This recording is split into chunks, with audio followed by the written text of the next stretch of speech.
Finally tonight, a true story of scandal, insanity and execution, Anne. Sounds a bit like here, doesn't it, really? No, but it is the tale of an 18th century East Midlands aristocrat and a murder trial that was to rock the British establishment to the core. So now, ladies and gentlemen, we bring you the final part of our special series, Criminal Histories.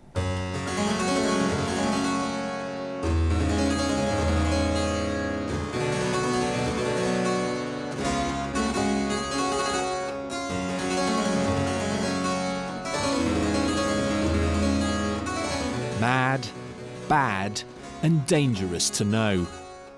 That was Laurence Shirley, 4th Earl Ferrers. Ferrers owned estates across the East Midlands, but lived at Staunton Harold Hall in Leicestershire. A cruel and vindictive man, of violent temper and drunken rages. He abused his servants both verbally and physically. Such was his treatment of his long-suffering wife that she was granted a separation by special Act of Parliament. Ferrers' steward John Johnson was appointed to oversee payments to the Earl's estranged wife. But Ferrers became suspicious that Johnson was acting against his interests and arranged a meeting on Friday the 18th of January 1760. The Earl flew into a rage, accusing Johnson of disloyalty. He brandished a pistol and then...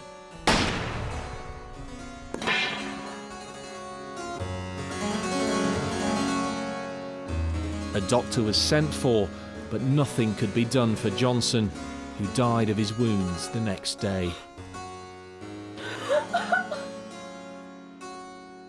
Ferrers was arrested and taken to the Tower of London to await trial. The following April, Ferrers defended himself at trial at Westminster Hall, but he was unanimously found guilty of murder by his peers and sentenced to death by hanging at Tyburn. Tyburn in 1760 was open fields, and on the 5th of May, many thousands gathered here to witness the execution of the century. By the 18th century, executions had become particularly rowdy. They were the great crowd event. People would gather in mass numbers, desperate for blood.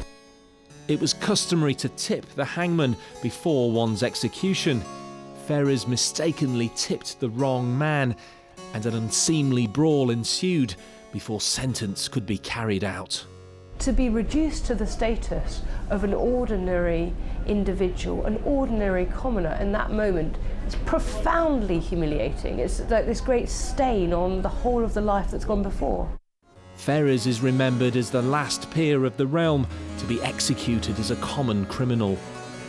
But his trial and execution was a significant moment for the British judicial system and proved that no one, not even a lord, was above the law.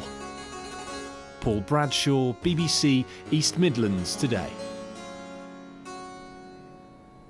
Some would say he got his just desserts. The fearsome Ferrers, yeah. Yeah. Horrible man.